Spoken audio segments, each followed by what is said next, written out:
Católica de Bolívar, en nombre de todas las instituciones de educación superior que organizan la Semana Internacional Cartagena en su sexta versión en este 2021, con el fin de lograr alianzas y llevar a la comunidad académica de la ciudad y a la comunidad en general de la ciudad de Cartagena a un viaje virtual a Chile, que ha sido el país escogido para conocer su cultura, sus avances, su recorrido en las distintas áreas de conocimiento, fortaleciendo también de esta manera la internacionalización de la educación superior en casa.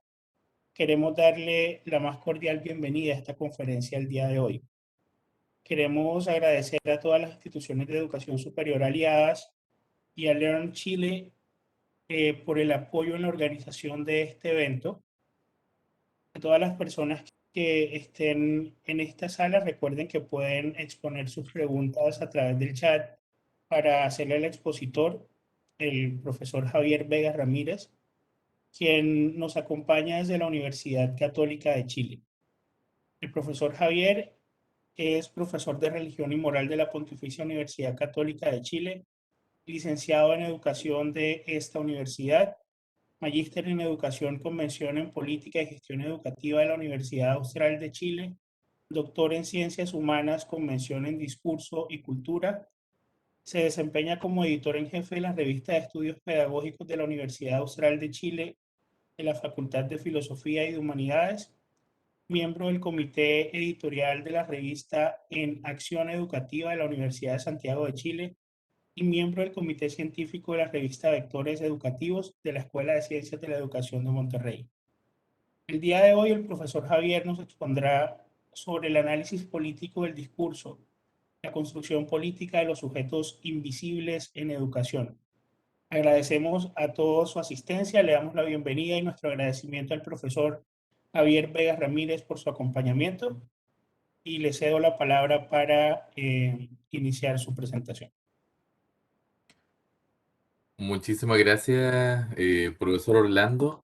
Eh, algunas aclaraciones previas.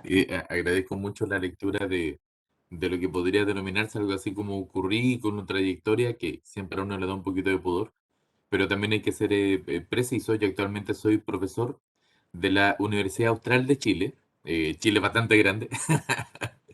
Y trabajo en la Universidad Austral en Valdivia.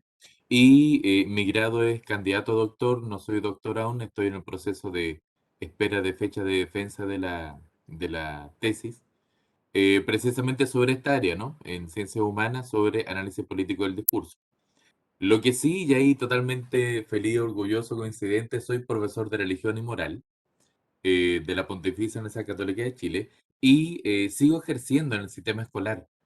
Trabajo tanto en la universidad como en el sistema escolar y eso es un punto que creo que puede ser interesante para personas con las que estamos compartiendo, que voy a profundizar un poquitito en aquello. Entonces, profesor Orlando, si le parece, voy a comenzar la presentación. Agradecer de todo corazón tanto a la Chile como a la Universidad Austral, como a todas las universidades que desde Colombia nos han invitado a ser parte de esta Semana Internacional. Como yo les comentaba, vivo en Valdivia, en el sur de Chile. Curiosamente, ninguna de las imágenes que aparecen en el afiche promocional hablan del sur de Chile, hablan del centro, de lo más conocido, lo más notorio. Sin embargo, el sur tiene sus particularidades y eso es una cosa muy bonita que siempre uno trata de ir rescatando. Ahora, ¿por qué yo les comentaba esta idea de que yo soy profesor de religión, más allá de los demás grados académicos? Porque por suerte he sido hasta el día de hoy, ya hace 16 años, profesor en educación. Soy profesor de educación pública. eh, Trabajo en un liceo público como profesor. Además soy profesor guía, profesor jefe de un curso que está ahí finalizando ya su proceso en su penúltimo año. Y junto con eso trabajo en la universidad formando profesores. Luego, gracias a esta combinación de elementos, llegué a una fantástica declaración que es la idea del maestro investigador, que ya en Colombia lo promocionan bastante. Y que Messina define como un maestro que al mismo tiempo es un investigador, porque habita en un campo educativo y social y en que se mueve a contracorriente. eh, hay una visión un poco sesgada de que uno va avanzando en grado y que uno cuando entra a trabajar en la universidad puede como dejar la escuela o volver a la escuela como a un lugar donde uno va a sacar información, pero no necesariamente habitar ahí. En mi caso y en el caso de algunos colegas con los que comparto, nosotros habitamos la escuela y la universidad como un lugar, un espacio vital, más bien esencialista, no algo accesorio. Por lo tanto, lo que hemos ido haciendo ya hace algunos años es ir desarrollando una investigación continua sobre análisis discursivos que tienen que ver con la institución escuela.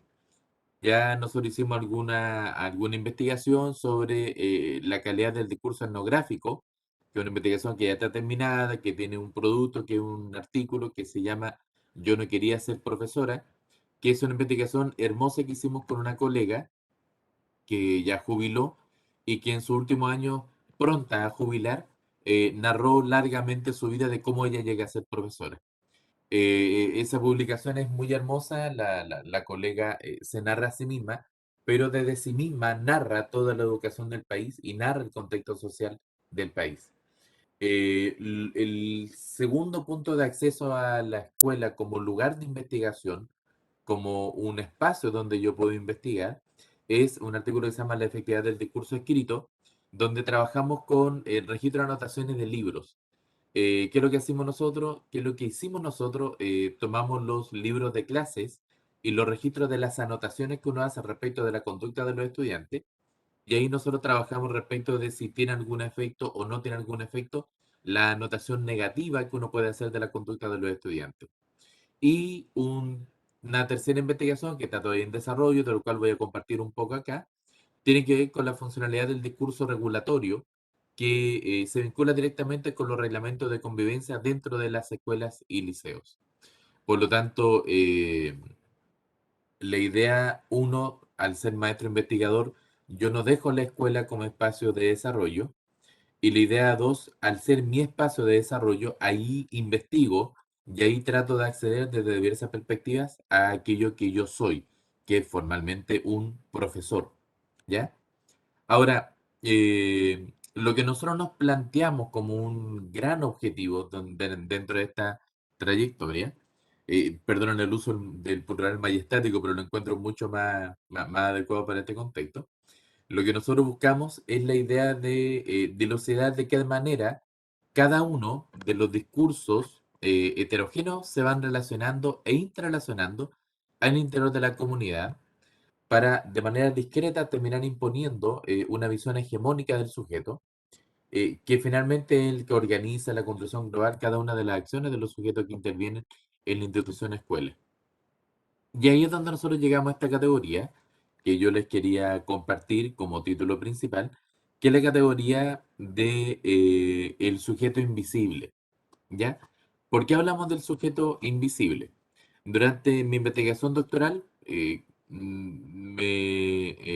me propuse como idea analizar los discursos educativos de inicio del siglo XX, que es el periodo que en Chile se da toda la configuración del sistema educativo, eh, y cómo esta categoría del sujeto invisible brota como una alternativa al surgimiento de nuevos actores. A ver, aquí es bueno hacer una pequeña atención y distinción.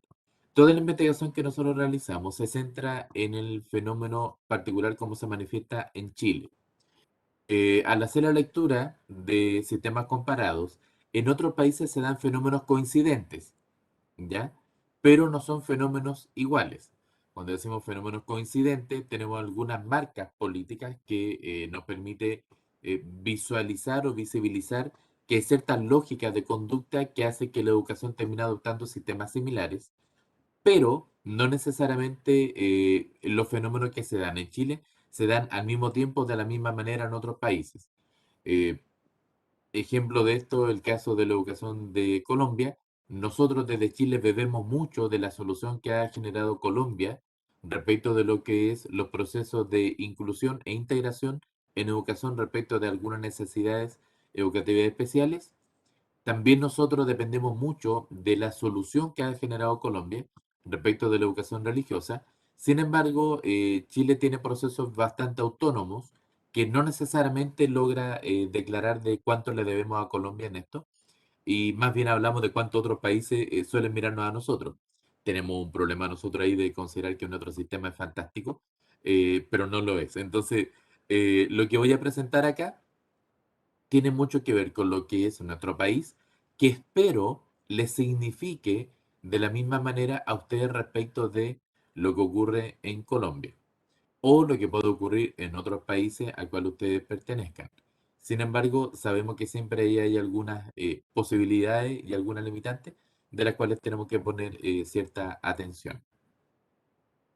Entonces, lo que estamos hablando de cómo surge esta categoría del sujeto invisible es la educación chilena, ¿ya? Y para eso, el aparato crítico que nosotros tomamos, desde el cual nos posicionamos, es el análisis del discurso. Ahora, siempre es bueno clarificar de qué hablamos cuando hablamos del discurso. No estamos hablando de una palabra declarada, no estamos hablando de un relato organizado, estamos hablando no necesariamente de una exposición ordenada de relatos de sentido, sino que es una declaración asumida de diversas manifestaciones que se expresan en distintos contextos, pero que siempre denota la necesidad de imponerse sobre otras elaboraciones, ¿ya? Un discurso, y esto eh, espero no lo molesto lo diga, porque es algo que hoy en día está bastante asumido. Un discurso no necesariamente es un conjunto de palabras, sino que también es un conjunto de acciones, un conjunto de omisiones, un conjunto de silencios intencionados que termina imponiéndose sobre otros. ¿Ya?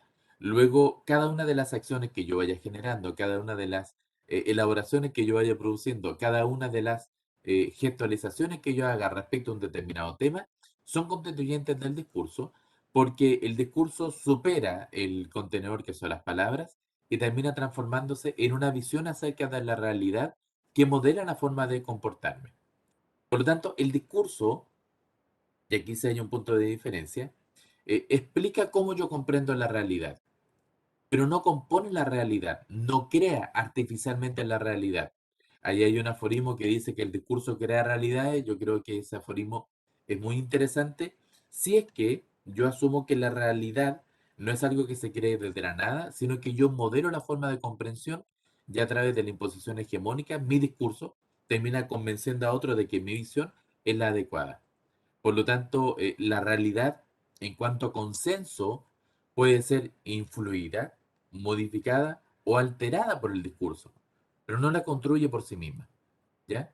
Luego, lo que hay son niveles de influencia de una forma de instalar un discurso sobre otras que conlleva todos estos elementos que mencioné recientemente: palabras, formas, comprensiones, gestos eh, y demás. Por lo tanto, el acento del discurso como una construcción es que busca esta colectividad, ¿ya? Pero buscar esta colectividad tiene este juego de lo que se llama la doble hermenéutica, donde el sujeto no existe sin la sociedad no existe sin el sujeto. El discurso brota de un conjunto de sujetos que constituyen sociedad, y ese conjunto llamado sociedad depende de los sujetos que lo van estableciendo. Esta recursividad de cómo yo influyo y cómo otros me influyen hace entender que el discurso nunca va a ser ingenuo. Nunca existe el discurso de, oh, lo dije y no tenía ninguna intención detrás, sino que siempre el discurso es una materialidad efectiva que denota una relación de poder, ¿ya? Eh, no existe el buenismo en este sentido, no existe, oh, lo dije con una mejor intención. La intención yo la podré calificar moralmente, pero siempre hay una intención hegemónica de imponer una visión sobre otra, ¿ya? Y cuando yo planteo la idea de abramos el discurso, lo que estoy diciendo ciertamente es establezcamos forma de comprensión para ver cuál se logra imponer sobre otra. Por lo tanto, nunca hay ingenuidad en la forma en que el discurso se establece. Por eso que el discurso como área ha sido abarcado desde tres perspectivas principales. La más conocida, el análisis crítico del discurso. Yo creo que aquí hay muchísimos que lo trabajan, lo cultivan, lo conocen. Uno de los epónimos Van Dijk, que nos permite conceptualizar mucho mejor. pero no es el único, porque el análisis crítico del discurso tiene una vertiente que es el análisis inmediato del discurso, que principalmente lo trabaja Scollon. Yo me centro en el análisis político del discurso, ¿ya? Para no detenerme a explicar cada uno, voy a explicar solo el análisis político del discurso, principalmente desarrollado por Laclau y Moffat. En esto Laclau, eh, pensador, filósofo, educador argentino que tiene toda su carrera principalmente establecida en Inglaterra, en la escuela de Essex, y que nos plantea que efectivamente cuando hablamos del discurso, estamos hablando de que el discurso tiene una lógica de construcción social que no podemos nosotros desconocer, ¿ya? Es decir, hay una perspectiva de investigación de procesos sociales que llamamos análisis político del discurso, que contempla lo educativo y que destaca la dimensión política de cualquier discurso. Es decir, se enfoca en estas decisiones sobre los sistemas de inclusión y exclusión de los sistemas de significaciones. Rosa Neiva Buenfil Burgos es la persona que aquí desde México particularmente ha hecho la mayor trayectoria investigativa.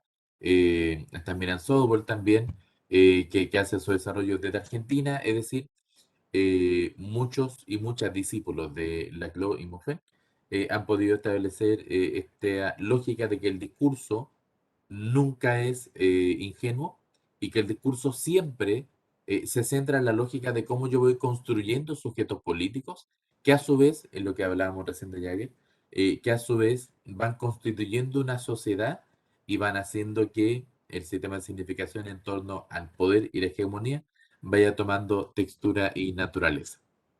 La verdad que esto dicho hasta ahí, en mi cabeza suena muy bien, pero probablemente el mismo Orlando que es especialista en política, que ha trabajado sobre la manera en que incluso la prensa cubre algunos fenómenos políticos, el proceso eleccionario, recuerdo muy bien un artículo de Orlando, eh, él pueda no estar de acuerdo. La gracia de esto es que podemos totalmente disentir sin necesariamente estar en contra, porque, y eso es la que a mí me encanta, Moffat particularmente habla del concepto del antagonismo. El hecho de que yo no coincida con la idea del otro no convierta al otro en mi enemigo, sino que lo convierta solamente en el antagonista, en la persona que a través de su presencia potencia mi pensamiento para redefinirme quién soy yo. Y eso es lo que nos abre pie a pensar, ¿y qué tiene que ver esto con educación? Y esto es lo que yo encuentro maravilloso.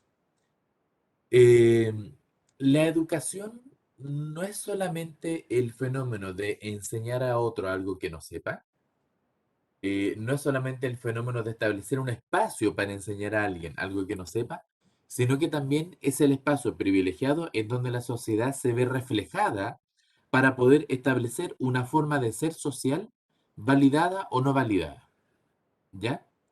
En esta lógica es donde yo me doy cuenta que surge esta categoría esencial que es el sujeto invisible.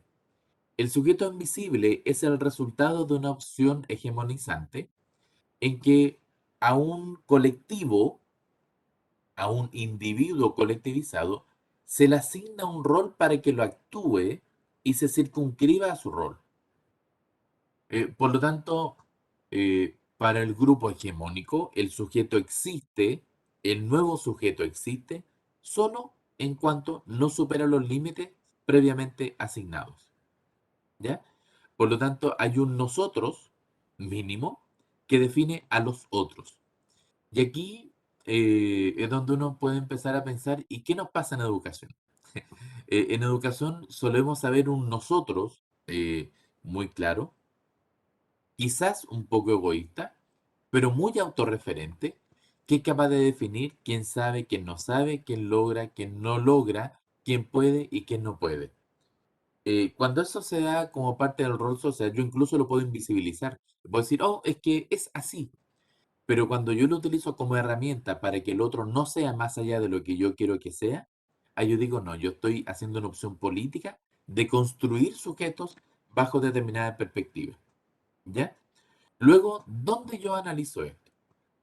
Yo lo analizo en el periodo. que en Chile se define la educación eh, en las bases de lo que conocemos hoy, que son la transición entre 1889 y 1912, en donde se celebran los tres grandes congresos de educación en Chile, eh, dirigidos por profesores y agentes de gobierno, ministros, intelectuales, que establecen cómo debería ser organizado el país y que tiene como consecuencia que en 1925 se cambia la institucionalidad del país y se establece un Ministerio de Educación, ¿ya? Antes de eso hubo diversos modelos, pero este periodo de congresos es cuando se discute qué va a pasar con la educación del país, ¿ya? No es un periodo cerrado, pero sí es un periodo particularmente privilegiado porque cada congreso, cada discusión, cada uno de los participantes son actores esenciales de diversas formas de proveer educación en el país y que terminan estableciendo la manera en que el país completo se configura de ahí en adelante. Luego de eso han habido reformas sobre reformas, pero la base sigue estando, ¿ya? Entonces vamos a comprender un poquitito de eso. ¿Qué pasa en el país en esa época? Y por favor, esto, Justicia Obliga, es un elemento que un colega, Juan Pablo Guerte, profesor de historia, excelente investigador también de aula, lo planteaba de que es indudable que se establece un paralelismo entre lo que ocurre en ese periodo y lo que ocurre ahora, con 100 años de diferencia en Chile. Hay una transición desde un país en organización hacia un país organizado. Chile hace su primer intento de independencia en 1810, primer intento porque no es oficialmente una independencia. En 1818 ya se establece un segundo periodo independentista. En 1823 Chile firma una forma de independencia que reconocida mucho más tardíamente por España. Sin embargo, ya Chile tenía la figura de presidente eh, ya es a finales de 1880, en 1889, dice, bueno, entonces tenemos que comenzar a darle forma a lo que va a ser la educación del país, porque al mismo tiempo eso va a dar forma a todo lo que es el resto del país, ¿ya? Por lo tanto, un país desde un periodo de transición organizativa a decir, bueno, aquí determinamos cómo hacer de aquí en adelante, ¿ya? Hay una crisis política en distintas fases. Está la irrupción del liberalismo como ideología, está la irrupción del proletariado como categoría esencial. Comienza la Iglesia Católica a través de la doctrina social de la Iglesia a establecerse estos elementos de mayor influencia. Comienza en Chile también la educación protestante muy fuerte, particularmente por lo que es la llegada de protestantes ingleses a Valparaíso, a uno de los puertos principales de Chile. Comienza la erupción de la mujer en educación como sujeto visible, pero también comienza la falsa dependencia de factores económicos que Chile creía tener y no tenía. Por ejemplo, el impuesto al salitre, producto de una guerra desgraciada que Chile enfrenta junto con Bolivia, una parte de Bolivia y Perú, en donde Chile termina ganando esa guerra a costo de sangre, porque ganar la guerra no quiere decir que no se sufre mucho, y solamente permite que el Estado de Chile recaude impuestos por las salitreras instaladas en el norte de Chile. Pero es un dinero que fácil llega y fácil se va. ¿Por qué? Porque en medio de la Primera Guerra Mundial se descubre salitre artificial y la venta del salitre chileno bajan abruptamente. Hay una crisis social en gestación, las ciudades comienzan a crecer de forma desmesurada, cambia la matriz productiva, mucha gente de los campos del sur de Chile se traslada hacia las ciudades buscando trabajo, las ciudades no tenían capacidad de contención de tanto trabajador, personas de mucho dinero que eran dueños de los grandes campos alrededor de las ciudades grandes de Chile, que en esa época eran Concepción, Chillán, Valparaíso, Santiago, comienzan a vender a precio de oro pequeños terrenos en las afueras de las ciudades, en donde se instalan toda la gente que venía llegando y comienzan a crear grandes centros urbanos precarizados de viviendas populares. ¿Ya? Efectivamente hay un aprovechamiento desalmado por parte de las personas que tenían terreno, porque venden mucho y venden a buen precio, recuperan su inversión, pero la gente termina viviendo en pequeños sucuchos sin grandes condiciones reales. Es lo que se denomina la periferia de la ciudad. Y eso comienza a gestar un problema social considerable. Y comienza la emergencia de nuevos actores ante esto. ¿Cuál es la emergencia de nuevos actores? Las mujeres comienzan a incorporarse plenamente a la vida social, pero en educación es algo mucho más notorio porque en educación la mujer desde hacía mucho tiempo se venía desempeñando como preceptora, como educadora, como ayudante, como asistente, como directora, y sin embargo no se le reconoce un modelo formativo que respete la situación de las mujeres, incluyendo el acceso a la educación. Ahí es hermoso un trabajo de Loreto Gaña sobre la llegada de la mujer a la escuela, que se lo recomiendo muchísimo. Y también hay una perdón, y otro nuevo actor que comienza a surgir es el proletario consciente, el obrero que toma conciencia de su condición de persona y comienza a rebelarse ante un sistema injusto que lo oprime, lo maltrata y lo asesina cada vez que intenta rebelarse contra la opresión. Chile tiene matanzas horribles, la huelga de la carne de Valparaíso termina muy mal, la matanza del seguro obrero en el norte termina muy mal. Muchas de las situaciones donde los obreros reclaman por condiciones justas de habitabilidad y convivencia social terminan muy mal con represión. ¿Ya? Y esa es la resistencia que establece una parte del país, la parte gobernante, la parte que detenta el poder, tanto de las ideas como de las armas, contra los actores emergentes. ¿Ya? Y ese concepto de resistencia es el que termina confluyendo, por ejemplo, en la solución de la Asamblea Constitucional que muy sui generis de 1924 y que desemboca en una constitución política en 1925. Como les digo, Juan Pablo Gerter, mi colega, me dice, mira Chile hoy en día, mira Chile hace 100 años y date cuenta de lo que nos pasa. Por lo tanto, lo que podríamos nosotros decir que tenemos un momentum. Me encanta ese concepto como un concepto de la física que establece el preciso instante en que las fuerzas comienzan a interactuar. Hay un fenómeno manifestativo que es la educación. Pero la educación no crea la sociedad, sino que en la educación se refleja todo lo que la sociedad es y en donde la educación puede comenzar a influir en esta nueva doble recursividad a que podemos nosotros hacer alusión. Eh, pero hay dos fenómenos espejos que nos muestran cómo se da este fenómeno manifestativo de la educación, que son el fenómeno de la proletarización, el obrero que comienza a tomar conciencia de sí, y la feminización, la mujer que comienza a tomar conciencia de la cantidad de espacio que ha conquistado y que comienza a tomar una voz autónoma respecto de las situaciones que se van produciendo.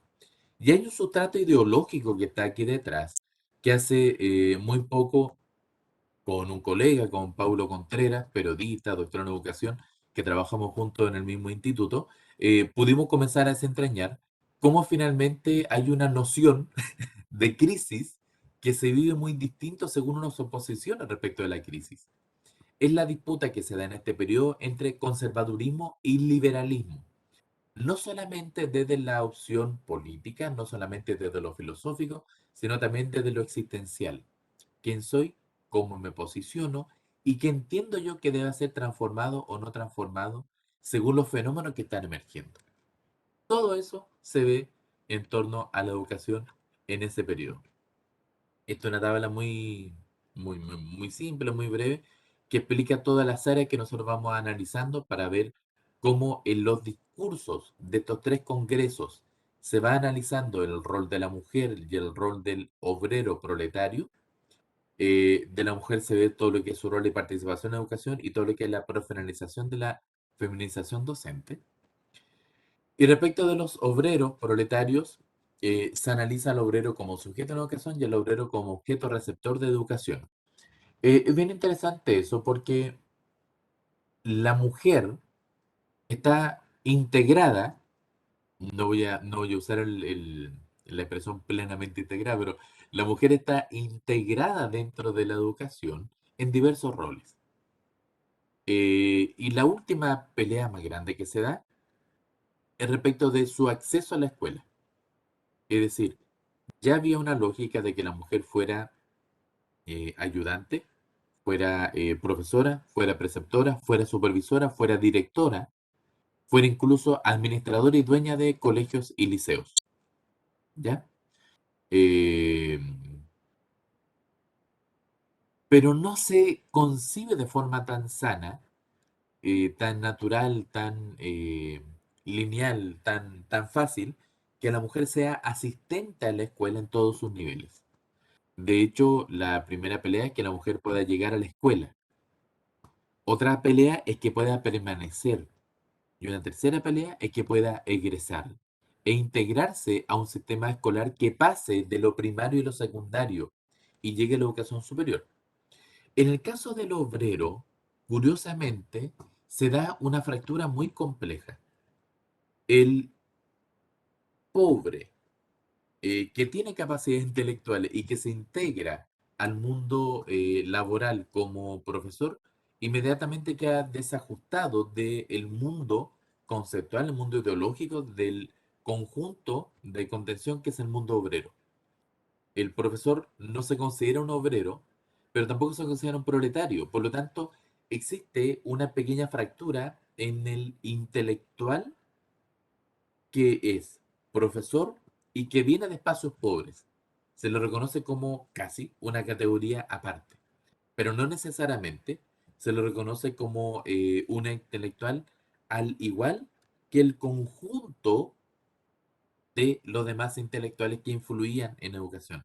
De hecho, en esta época es súper interesante. Tenemos nosotros intelectuales potentísimos que son o médicos o abogados o vienen de cualquier otra especialidad o profesores pero que vienen de determinadas clases sociales. Pero masivamente no se incorpora a este conjunto el obrero que tiene capacidad intelectual, que estudia para profesor y que comienza a desempeñarse. ¿Ya? De hecho, eh, lo que se da es este conflicto en la construcción social. Hay un grupo hegemónico que hoy en día nosotros le llamamos la élite. No sé si todavía se sostiene como concepto significante la élite. Es un concepto más bien moderno. Eh, porque Salazar, Gabriel Salazar, un historiador chileno fantástico, plantea de que más bien estamos hablando del patriciado, del conjunto de personas que siempre tuvieron privilegios y que siguen sosteniendo los privilegios, indistinto, indistinto del sistema político que gobierne, indistinto del sistema social que se imponga, indistinto a las condiciones históricas a que nosotros estemos haciendo alusión. ¿Ya? Eh, por lo tanto, cuando nosotros hablamos del grupo hegemónico, estamos hablando de este grupo que tiene privilegios que no necesariamente tienen que ver con lo económico, sino que tienen privilegios respecto a la construcción de sí en una sociedad que siempre le va a ser servil o funcional a su estatus. Por eso me gusta mucho más esta frase de Eduardo Galeano, el nosotros, ¿ya? Este maravilloso y doloroso poema Los Otros, eh, que Galeano habla de los otros, aquellos que valen menos que la bala que los mata, que insisto, es un poema hermoso y doloroso. Este nosotros es el conjunto pequeño que sabe que tiene poder dominio sobre los demás y que circunscribe a estos actores emergentes, a las mujeres y los proletarios, asignándole un rol acotado a través de distintos dispositivos. Entonces, ¿qué ocurre? Ocurre la fractura antihegemónica. Las mujeres toman una voz propia y los proletarios crean un sistema propio. Esto es impresionante en la historia de Chile. Las mujeres comienzan a tener una voz propia, logrando influir incluso en los sistemas educativos, de manera tal que la mujer queda integrada en el sistema educativo hasta el acceso a la educación superior.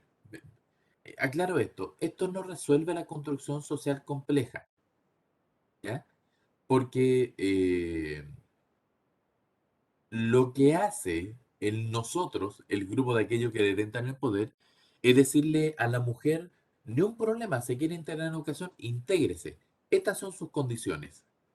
Incluso es tan fuerte esto no se lo voy a leer, pero voy a pasar porque es súper interesante. Es tan fuerte esto que se determina que la mujer tiene posibilidad de llegar a la educación superior, pero depende directamente de factor social y factor económico. Por lo tanto, se determina que la posibilidad de educación superior para las niñas de bajos recursos es la educación primaria, secundaria y probablemente el preceptorado o llegar a ser profesoras. Y ahí tienen que postular, y ahí tienen que acceder y tienen que llegar hasta una escuela normal que les dé acogida y que no necesariamente en este periodo lo hace bien, ¿ya?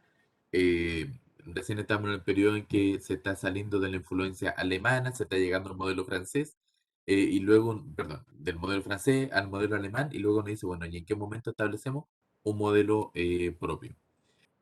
Eh, lo interesante es que si la mujer tiene capacidad intelectual, pero pertenece a una clase baja e ingresa a el preceptorado a desempeñarse como profesora, se le establece una forma de existir que es el modelo de la madre social.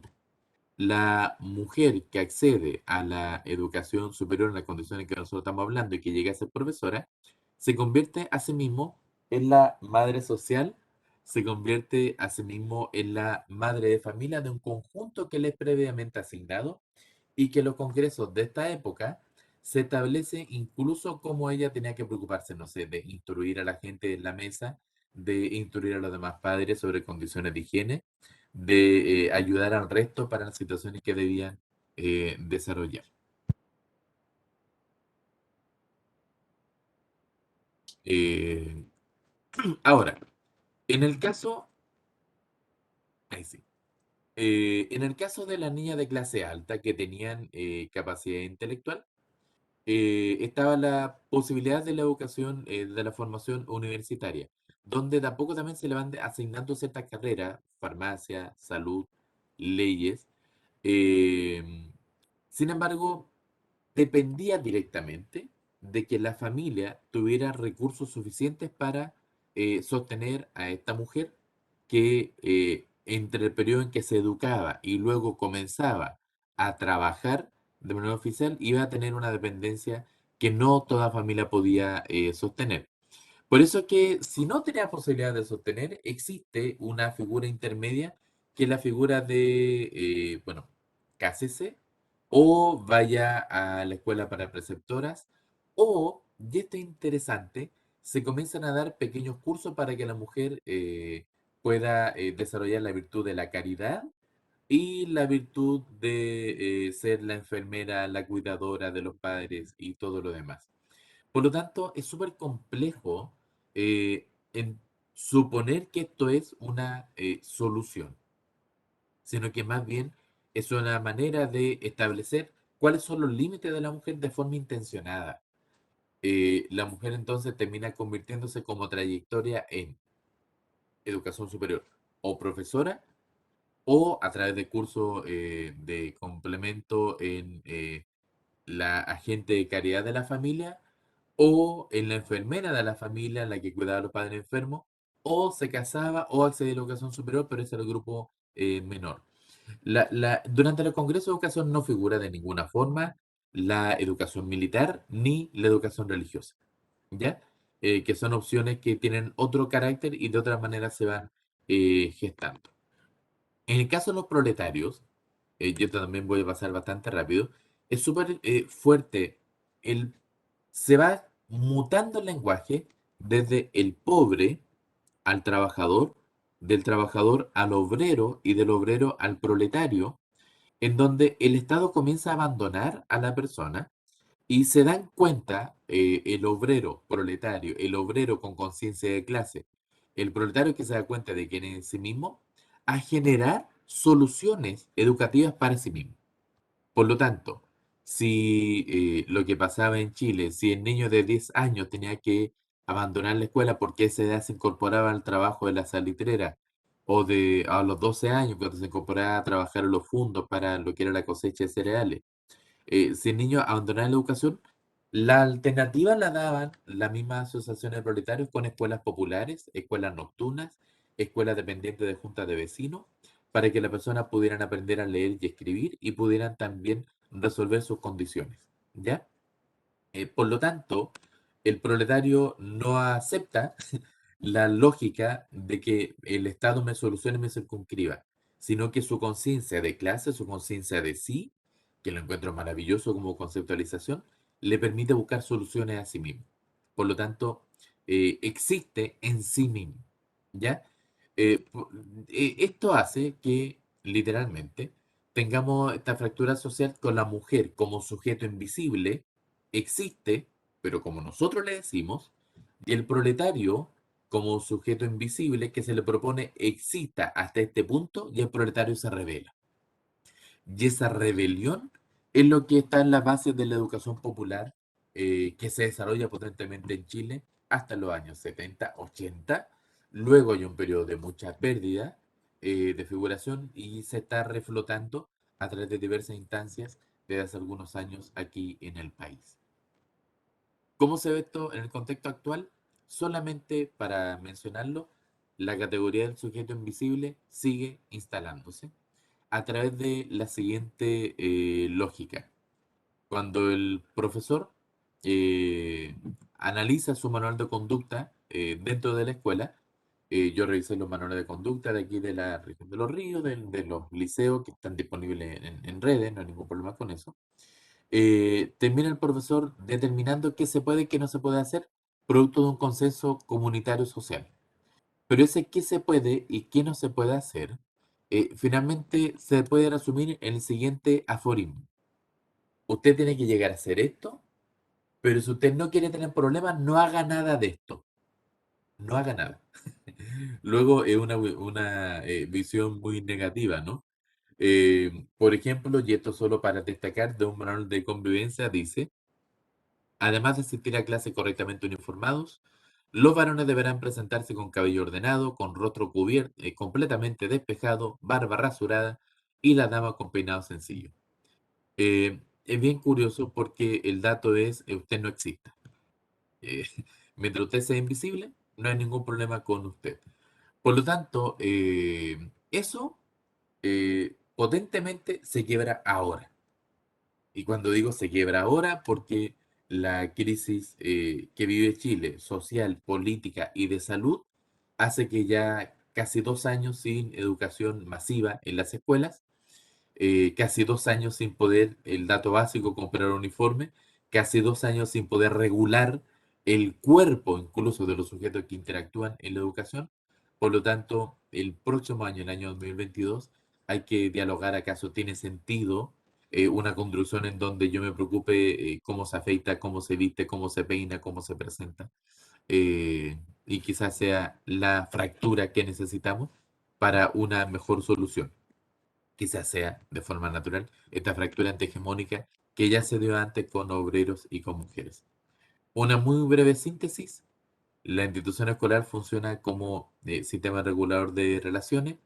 El proceso educativo se ve como un despliegue controlado y controlador de potencialidades. Hay mucha priorización sobre lo que no se debe hacer. A la mujer se le explica lo que sí, lo que no, y ahí se queda. Al obrero se le explica qué sí, qué no. Al estudiante hoy en día se le explica qué no, claramente. Y existe un conjunto de dispositivos que funcionan como dispositivos de control en este micro ejercicio hegemónico a todo nivel. Yo determino quién sabe, quién no sabe, por ejemplo. Yo establezco quién puede, quién no puede. O yo detento desde mi pequeño espacio a todos los demás y detento quién existe y quién no existe. Finalmente, el sujeto ideal, todo sujeto emergente, es ideal, sí que termina siendo invisible. Me preguntaba hace unos días una amiga qué pasa con, por ejemplo, las opciones sexuales no binarias. Dentro de los reglamentos escolares, la disposición es clara, no exista. Es decir, homológuese al conjunto para que usted no moleste, no haga, no irrumpa, no figure, no sea. Y eso implica que esta categoría que advertimos desde los discursos de educación de 1889 en adelante sigue estableciéndose en distintos niveles, micro, meso y macro niveles de educación. algunas referencias muy breves y esto es lo que les quería presentar el día de hoy. Les pido disculpas, a mí me encanta hablar, a veces hablo demasiado, pero que es educación y educación es tan fascinante como campo de estudio que quedo a su disposición en caso de que haya alguna duda o pregunta que ustedes deseen plantear respecto de lo que acabo de presentarles. Muchísimas gracias, profesor Javier. De verdad, muy nutritivo, por decirlo de alguna manera, su conferencia.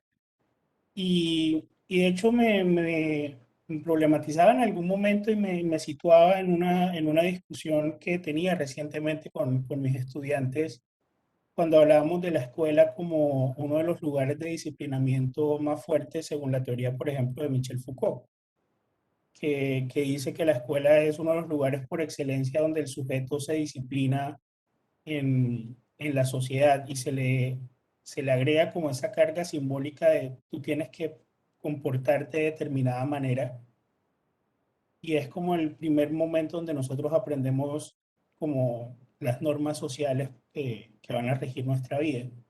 Y este punto que usted problematiza precisamente sobre la ausencia del escenario escolar regular, más allá del computador y de la vivencia de la educación en la casa, sí representa unos retos precisamente para la emergencia de estos nuevos sujetos que además, en el caso particular de Chile, se politizó muchísimo durante el año 2019. Digamos que el estallido social que vivió Chile durante el 2019 estuvo principalmente marcado o inició precisamente por las protestas de los estudiantes de secundario. Digamos, nos muestra cómo estos sujetos que se invisibilizan en este escenario de control a través de los manuales de convivencia y de los códigos de conducta, pues tienen una voz y una agencia política propia. En ese sentido, yo le quería hacer una pregunta, aprovechando que todavía no está, nuestros participantes no nos han enviado preguntas, pero los invito a que lo hagan a través del chat. Digamos, ¿cómo se manifiesta esta emergencia, este nuevo sujeto político, este cambio que está viviendo la sociedad chilena en distintos niveles con una Asamblea Nacional Constituyente y demás en la educación? ¿Usted cree que, digamos, yo sé que sale un poco del campo de investigación que está haciendo, pero ¿cómo ve usted el momento político y social que vive el país frente a las posibles modificaciones que vaya a traer esto a la educación, además del contexto de pandemia que usted señalaba? Sí, muchas gracias, Orlando. Mira, no sale tanto. Lo Y no sé. sale tanto porque precisamente lo que yo planteaba, que la educación es un espacio donde se manifiestan todos estos fenómenos sociales. La educación no construye la sociedad sola. La educación sí es un espacio donde nosotros podemos reflexionar. Y la institución escolar también es un espacio. Pero ahí donde están los elementos que son bien particulares. Primero, la situación social, nosotros le llamamos el estallido social, hay algunos grupos que le llaman el estallido delictual porque sí trajo mucha delincuencia asociada, hay algunos que lo han establecido como que fue una mezcla entre organización y espontaneísmo. Algunas personas olvidan que esto comenzó en el año 2001, ojo, hace 20 años, cuando en Chile hubo un mochilazo, un conjunto de estudiantes secundarios comenzó a dejar de ir a la escuela, comenzó a reunirse en las plazas, comenzó a hacer un tipo de protesta pacífica de no hacer. Y de ahí en adelante comienza a tomarse esta forma. En el año 2006 ya fue la Revolución Pingüina 1, luego viene el 2008, la Revolución Pingüina 2.0, 2012, 2014, y de ahí en adelante no nos hemos bajado de revoluciones. Eh, pero es porque no sé si con tanta claridad los estudiantes, los secundarios, pero sí los demás actores sociales se estaban dando cuenta que había un aprovechamiento de una falsa paz organizativa post dictadura. La dictadura de la Junta Militar, que luego termina presidiendo Pinochet, que se autovalida a sí mismo como presidente entre el año, con la Constitución del 81 en adelante, dio paso a una nueva democracia con un conjunto de normas que no son prácticamente democráticas, algunas disposiciones transitorias y otros elementos que se salvaguardaban. Pero por debajo un conjunto muy grande de sinvergüenzas, algunos políticos, algunos empresarios, algunas personas de ciertos núcleos de poder, comenzaron a establecer un sistema de enriquecimiento para sí mismo, en donde, claro, por encima no se veía nada, por debajo había mucha corrupción, que comienza a estallar como un dato ya visible, notorio, en torno al año 2000, y que ahora ya el año 2010, incluso el año 2020, ya te explica cómo te sinvergüenciaron, te robaron, te engañaron, te fastidiaron durante todo este tiempo y tú pensabas que Chile estaba bien. Como había un discurso del éxito, de la promoción de que Chile estaba bien a nivel internacional, todos nosotros, yo vengo de un pueblo muy pequeñito, de Los Sauces, de la novena región, de la región de la Araucanía, todos nosotros creíamos que Chile estaba bien. ¿Por qué? Porque claro, a nivel general te faltaban menos cosas. Lo que no veíamos que a nivel de clases y élites políticas superiores, a ellos no solo no les faltaba, no solo les sobraba, sino que les sobreabundaba y de forma grosera lo seguían ostentando. Luego, con el estallido social, lo que ocurre es que simplemente se hace notorio de que no había un país real, sino que teníamos un país ficticio, artificial, como dice la novela, un país inventado, y la verdad, como dice la realidad, un país cruel, muy diferenciado, donde un grupo muy pequeño veía cualquier norma de disrupción como una crisis, cuando en realidad no era crisis, era un intento de reorganización. ¿Qué es lo que tenemos hoy en día en Chile?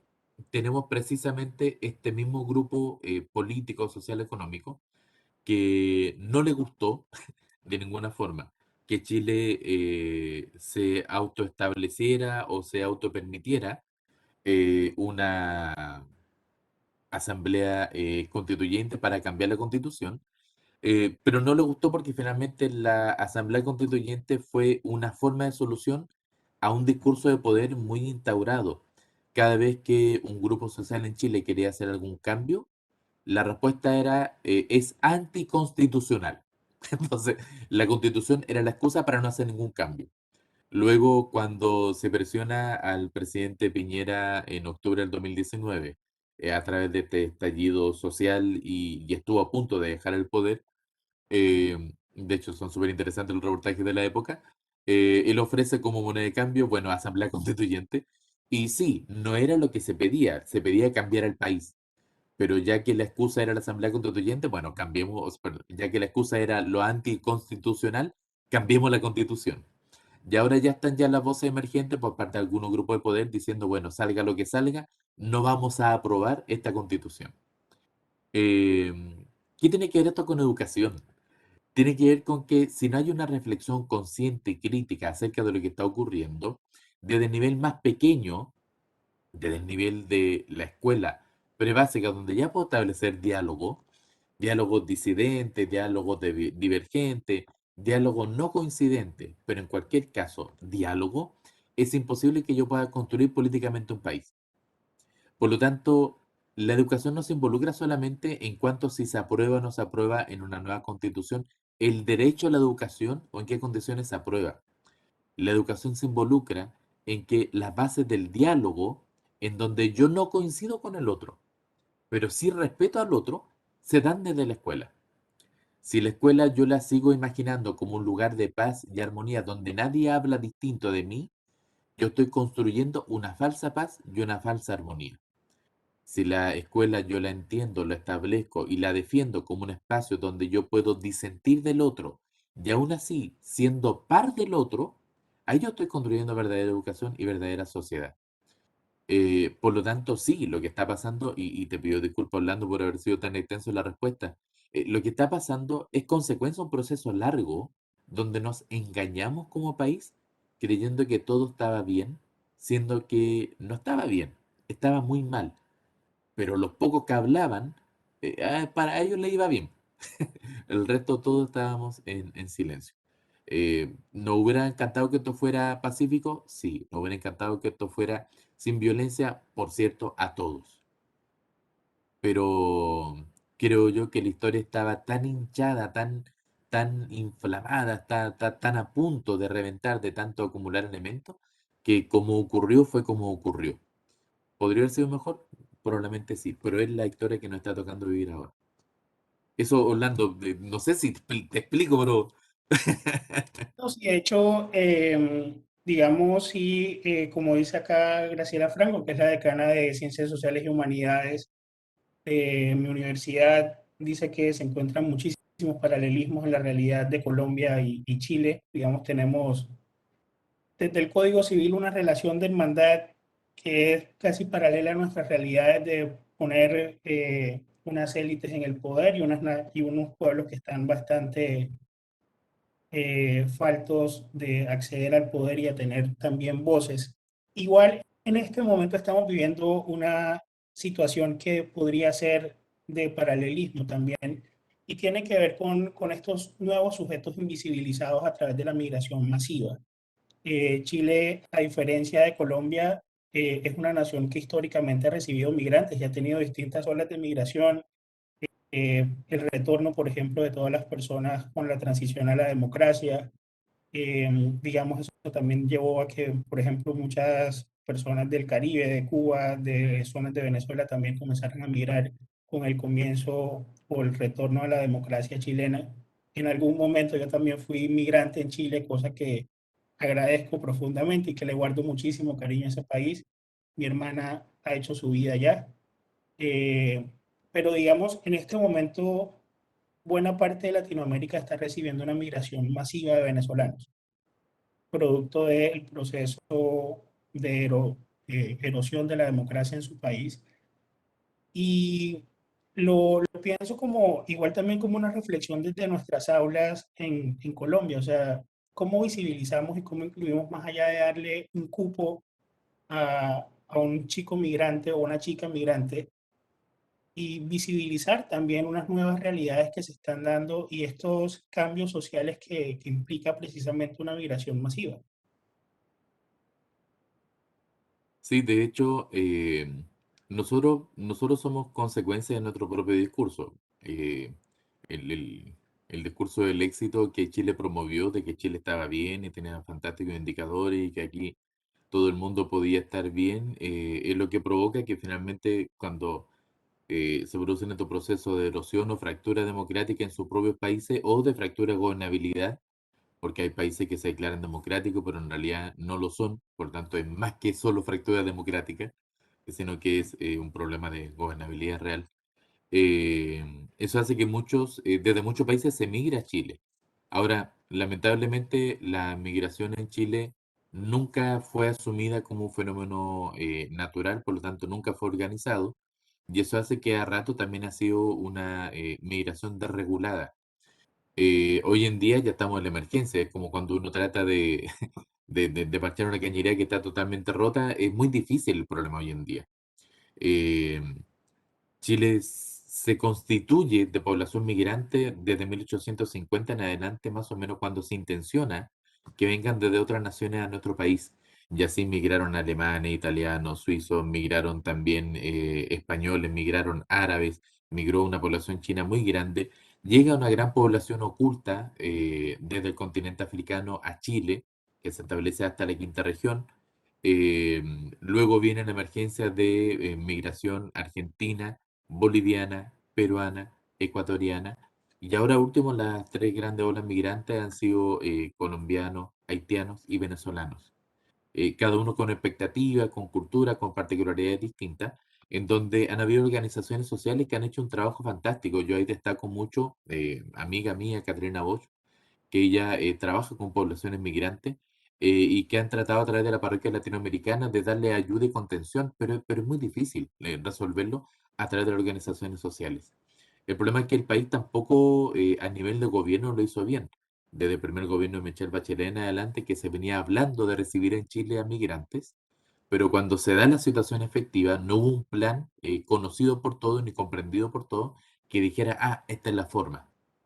Y de ahí en adelante ya el actual gobierno de Piñera lo que ha hecho ha sido tratar de mostrar que está todo regulado, pero tenemos crisis migratoria hoy en día en el norte, especialmente Colchane, que es un pequeño pueblito que está desbordado también de población migrante, y luego eso se traspasa a Iquique y otras ciudades. Eh, ¿Cómo esto se podría enfrentar? Primero entender que Chile no es un paraíso en el vecindario, pero también entender que dependemos del vecindario. Por lo tanto, tenemos que saber ayudarnos de alguna forma. ¿Por qué? Porque la crisis económica que a nivel mundial se está comenzando a gestar, ya no está comenzando a afectar, siendo nosotros hoy en día uno de los países más caros de América para vivir. Y eso los migrantes también deberían saberlo y entender que Chile da oportunidades, pero así también cobra muy caro todo. Y es muy doloroso instalarse en el país. Por eso que ahora tenemos el fenómeno contrario de la gente que está optando por irse de Chile, pasar desde Ecuador, México y hasta Estados Unidos. Eh, Claro. Solo para cerrar, cuando creamos un discurso del éxito y nos engañamos con la realidad, nosotros creamos falsas expectativas y somos incapaces de construir mejores realidades. Solamente repetimos el discurso y producimos desencanto. Creo que eso también es un elemento que a nivel de educación tenemos que ser capaces también de establecer como base de diálogo. Perfecto, profesor Javier. Digamos, ya cumplimos con el tiempo máximo de esta Sí. sesión. Muchísimas gracias de verdad por esta aproximación a el discurso educativo chileno, también a la forma de la emergencia de estos actores invisibles en la educación que cada vez ganan más espacios. Agradecemos a todas las instituciones de educación superior de Cartagena por la organización de la Semana Internacional, a las universidades y a los profesores chilenos que se nos han unido a esta experiencia y esperamos que a futuro se abran mucho más caminos de cooperación entre estas dos naciones que históricamente han sido hermanas. Muchísimas gracias también a todos los asistentes, a los organizadores. Hasta pronto, les cedo la palabra a Mariana. No, nada, profesor Javier, profesor Orlando, muchísimas gracias por participar en estos espacios. Sabemos que ha sido muy nutritiva la intervención, lo que han compartido para todos nuestros estudiantes. Y bueno, invitar a todos nuestros asistentes a seguir conectados en nuestra Semana Internacional. Muchísimas gracias y que tengan un resto de día excelente. Hasta luego. Muchísimas gracias a ustedes, que estén muy bien.